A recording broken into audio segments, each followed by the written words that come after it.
कुछ अलग होते थे। इस जेल के कैदी डेली अपने घर से बस्ता टांग के यहाँ पे आते हैं दिहाड़ी करने। कई माँ बाप उनके बच्चों को खुद इस जेल में फेंक के जाते हैं ताकि उनका बच्चा जिंदगी में एक सक्सेसफुल दिहाड़ बन सके। दरिंदे रोक दे बच्चा। मैं अपनी दिहाड़ी करने वैन से जाता था। हमारी वैन वाले ड्राइवर का नाम था भैया जी और उसकी वैन का नाम था मैजिक, जिसका हर दूसरे दिन टायर पंचर हो जाता था। बच्चे लोग स्कूल जाके पढ़ना सीखे ना सीखे टायर पंचर बनाना जरूर सीख जाते थे। लेकिन भैया जी से मेरा अलग अटैचमेंट था। उनसे मेरे को दिल से नफरत थी। ये आदमी सुबह 5 बजे आके मेरे घर के सामने हॉर्न बजाता था। अरे भैयू, ओए भैयू, जल्दी से तैयार हो जा बेटा, 5 मिनट में निकलना है फटाफट। 9 बजे का स्कूल है यार हमारा। लेकिन ये आदमी सुबह सबसे पहले आके मेरे को लेता था। उसके बाद हम 3-4 घंटे पूरे शहर भ्रमण पे निकलते थे। शहर के पूरे आखिरी कोने से बच्चे ले लेके आता था ये आदमी। जहाँ पे वैन जा भी नहीं सकती उधर कूदा कूदा के ले जाता था ये, और फिर टायर पंचर हो जाते थे। शाम पड़े वापस से हमको घर घर छोड़ के आता था ये। जिंदगी बर्बाद कर दी थी भैया जी ने मेरी। सबसे पहले लेते थे और सबसे आखिर में छोड़ते थे। लेकिन मैं फिर भी उसी वैन में जाता था क्योंकि चमेली भी हमारी वैन में आती थी। और बात यह है कि वो मेरे पास ही बैठती थी, मतलब मजबूरन। उसके पास और कोई ऑप्शन ही नहीं बचता था और मैं बचाता भी नहीं था। मैं घर पे जाते से जो 2-3 घंटे मेरे को सोने के लिए मिलते थे उसमें सोता नहीं था और मैं प्लानिंग करता था कि कैसे चमेली सिर्फ मेरे पास बैठे। चमेली सबसे आखिर में आती थी और मैं सबसे पहले सुनसान वैन में चढ़ के बस्ता अपने पास में रख के और फसर के सो जाता था। बाकी सारे बच्चे अपना बस्ता गोदी में रखते थे क्योंकि तुम्हारे बाप की वैन नहीं है, मतलब मेरे भी नहीं थी। पर मेरे ऊपर भैया जी को तरस आ जाता था कि बेचारा 5 बजे से आया है, तो वो सोने देते थे। अरे कैसे चला रहा है ये गाड़ी? रुक जा, गाड़ी चलाना नहीं आती क्या? देखो आदमी इतना तभी चिढ़ता है जब उसकी जिंदगी में कोई लड़की ना हो। नहीं है ना? नहीं, मैं समझ सकता हूँ लड़की ना होने का दुख दर्द। मैं भी किसी जमाने में लड़कियों की तलाश में गली मोहल्ले भटकता था। फिर एक दिन मेरे पास से वो निकली। जैसे ही मैंने हैपन खोल के देखा उसकी आईडी मेरे फोन पे चमक रही थी। हैपन ये एक रियल लाइफ डेटिंग ऐप है। यहाँ पे तुमको वो लोग मिलेंगे जो तुम्हारे आस पड़ोस से निकले हो कभी ना कभी। 100 किलोमीटर दूर रहने वाले लोगों से बात करके फायदा ही क्या जब तुम मिल ही ना पाओ। और अगर तुम्हारी घिनौनी शक्ल देख के यहाँ पे तुमसे कोई प्यार मोहब्बत नहीं भी करता है तो तुम फ्रेंडशिप तो कर ही सकते हो फिर भी। So go and check it out happen. Link is in the description. लेकिन मैं सोता नहीं था। मैं आंख बंद करके चमेली के घर का इंतजार करता था। तो क्योंकि चमेली आखिरी में आती थी तो वैन पूरी पैक पुक हो रखी होती थी। बच्चे बाहर उबल रहे होते थे और मैं अपना बस्ता पास में रख के एक्टिंग देखो एक्टिंग। और जैसे ही वो आती थी, हड़बड़ाना नहीं, ऐसे टाइम पे हड़बड़ाते नहीं है कि फटाफट बैग उठाया और आओ इधर बैठो जल्दी। मत करना ये हरकत, भाग जाएगी वो। ठरक नहीं झलकना चाहिए जरा सी भी, एकदम सटल रखना है। क्या हुआ? और कहीं जगह नहीं है क्या? तेरे मुंह में मूत दूंगा मैं। अच्छा ठीक है, इधर ही बैठ जाओ। देख रहे हो एक्टिंग देखो तुम लौंडे की। ना जाने कौन सी नशीली खट्टी मीठी खुशबू लगा के आती थी चमेली। आज तक उसकी खुशबू है मेरी नाक में।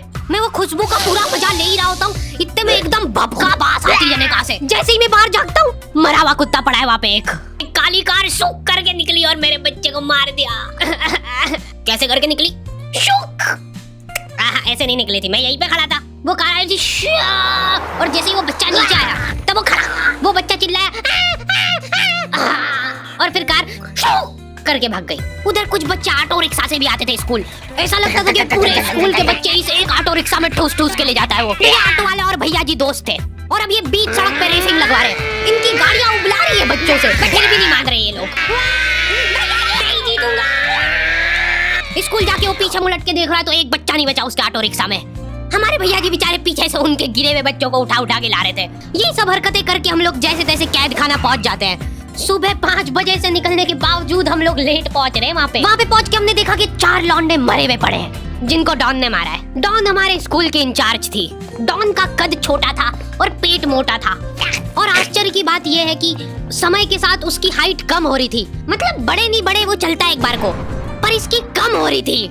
डॉन बहुत स्ट्रगल करके कार से स्कूल आती थी खड़े होके, क्योंकि बैठ जाए तो उसको सामने की सड़क नहीं दिखती थी। वो अलग बात है, खड़े होके भी पूरा नहीं दिखता था। हर रोज 2-4 कुत्ते कुचलते हुए आती थी वो। फिर मेरे को समझ आया कि रास्ते में जो कुत्ते दिखे थे वो डॉन इस कैद खाने में छत पे बैठी रहती थी स्नाइपर लेके। कोई भी कैदी कुछ गलत गतिविधि करता हुआ दिखता था तो वहीं पे, मैडम इनकी लाश का क्या करना है?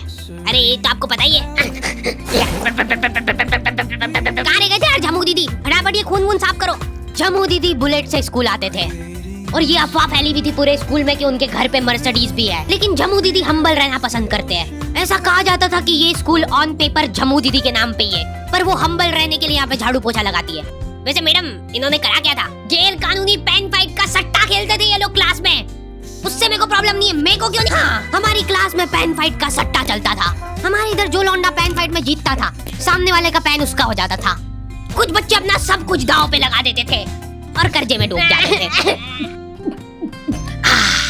फिर भी वो लोग हार नहीं मानते थे और अपने दोस्त से पेन उधार लेके खेलते थे और वापस हार जाते थे। तो अब क्लास में कुछ बच्चों के पास पोटला भर के पेन पड़ा है और कुछ बच्चों के पास पेन ही नहीं है। पेन इस कैद खाने की करेंसी थी, जिसके पास जितने महंगे पेन वो उतना रईस। यहाँ पे ब्लैक में पेन इधर उधर होते थे। नॉर्मल लोगों के पास होते थे 5 रुपए वाले जीफी जेल, जो कि तुम एक पन्ने पे लिखोगे तो पीछे 10 पन्ने तक छप जाएगा। और उनसे भी गए बीते लोग होते थे जो 3 रुपए वाला यूज एंड थ्रो लेके आते थे और उससे भी उनकी अच्छी राइटिंग आ जाती थी। बहुत चिढ़ मचती थी यार मैं कौन से। और कुछ चुनिंदा रईस लोग होते थे जिनके पास होता था ट्राईमैक्स। हर बच्चे का सपना होता था कि उसके पास एक ट्राईमैक्स हो, साथ में आसपास 2-4 लड़कियां हो। प्लीज मेरे को यहाँ पे ऑटोग्राफ दे दो। ये लो ट्राईमैक्स किंग के ट्राईमैक्स। क्या बात कर रही है, सही में? एकदम रईस लोग ही अफोर्ड कर पाते थे ट्राईमैक्स। वो बाबड़े भी एक अक्षर लिख के रिफिल खोल के देखते थे। खाली हो रही है तो एक बार एक रईस बच्चे का ट्राईमैक्स चोरी हो गया। पूरे स्कूल में हाहू मच गई थी। वो देखो, उस दिन हमको पता चला कि वो आदमी दौड़ भी सकता है। हमारे स्कूल में कुछ भी कांड हो रहा है, ये आदमी सबसे पहले दौड़ के आएगा, पूरा बैग खोल चोर, और बच्चों के बैग चेक करेगा। स्कूल वालों को भी इसकी सैलरी देते वक्त सबसे ज्यादा आखरती है। सैलरी किस चीज की? इस आदमी की शक्ल देख के ऐसा लगता था कि ये स्पोर्ट्स की आड़ में वैन वालों के साथ मिलके बच्चों की स्मगलिंग करता है।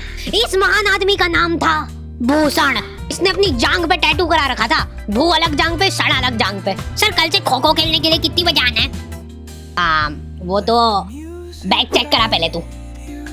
इन्होंने पूरे कैद खाने के कैदियों को लाइन से खड़ा कर दिया है। पेन हमारी क्लास के बच्चे का गुमा है और पूरे स्कूल में ढूंढ रहे हैं लोग।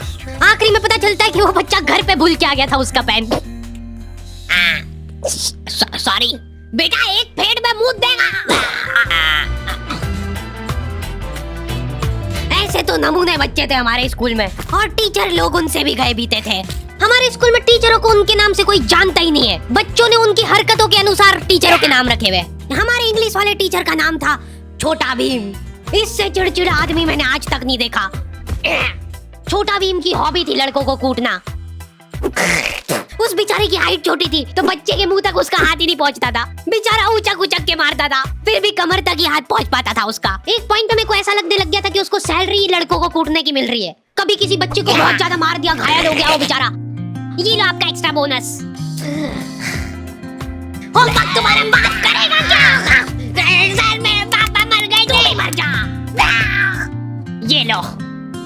अरे वाह, नहीं चल रही सांस, तो नहीं चल रही है। हाँ कंफर्म मर चुका है ये लो आपका प्रमोशन हो गया है। लड़कियों से उसका अलग अटैचमेंट था। कौन सा परफ्यूम लगा के आई हो? सर थोड़ा दूर रहो। अरे मैं कुछ कर थोड़ी ना। भोली सी सूरत और आंखों में ठरक लेके स्कूल आ जाता था ये daily. So this means that he will jump over it and then he starts. ये आदमी इंग्लिश को इंग्लिश में ही ट्रांसलेट करके चल जाता था हमारी नंगी आंखों के सामने। इधर वॉशरूम में मौत का नंगा नाच मचा रखा था लॉन्डो ने। 4 लॉन्डे दिन भर वॉशरूम में जाके खड़े हैं, कुछ भी नहीं कर रहे वो लोग वहाँ जाके। उनको बस मन की शांति मिलती है वहाँ जाके। अगले दिन उन चारों ने प्लानिंग करी, कुछ तो प्रोडक्टिव करते यार वहाँ जाके। अगले दिन वो सब पानी की बोतल लेके गए। अब वो पानी पी पी के हाथों हाथ मूत रहे हैं। और ये टीचर लोगों को प्रॉब्लम क्या है, बच्चे अगर वॉशरूम जा रहे हैं तो एक गया है तो अभी दूसरा नहीं जा सकता है। क्यों? तुम्हारे घर की लेटरिन थोड़ी ना है वो कि एक टाइम पे एक जना यूज कर सकता है। मान लो वो 2 जने अगर वॉशरूम में मिल गए तो वो क्या कर लेंगे ज्यादा से ज्यादा? भाई यहाँ का बल्ब निकाल लेते हैं ना। हाँ निकाल लो, फीस भरी अपन ने। लॉन्डो को ऐसा लग रहा है कि इन्होंने फीस भर के पूरा स्कूल खरीद लिया है। 10 लॉन्डे कॉरिडोर में छाती चौड़ी करके चल रहे हैं प्रिंसिपल के सामने। प्रिंसिपल को इग्नोर कर रहे हैं ये लोग। इनको ऐसा लग रहा है कि इन्होंने फीस भर दी है तो प्रिंसिपल इनके पैर पड़ेगी। उनमें से आधों ने फीस भरी भी नहीं है। हमारा स्कूल बिल्कुल सेफ नहीं था। हमारे वॉशरूम में चोरियां हो जाती थी यार। बल्ब चोरी करने के बाद सब लोग अंधेरे में मूत रहे एक दूसरे के जूते पे। उधर कर। उसके बाद पूरे वॉशरूम में कुछ दिख नहीं रहा है चोरी करने का, तो ये लोग नल उखाड़ के ले गए। नल कौन ले जाता है? कभी वो मछली वाले साबुन चोरी हो जाते थे, कभी ये फिनाइल की सफेद गोली को माउथ फ्रेशनर समझ के खा जाते थे। भाई इसको चबा मत, इसको चूस, ज्यादा देर तक चलेगी ऐसे। ठंडक हो रही भाई, ठंडक।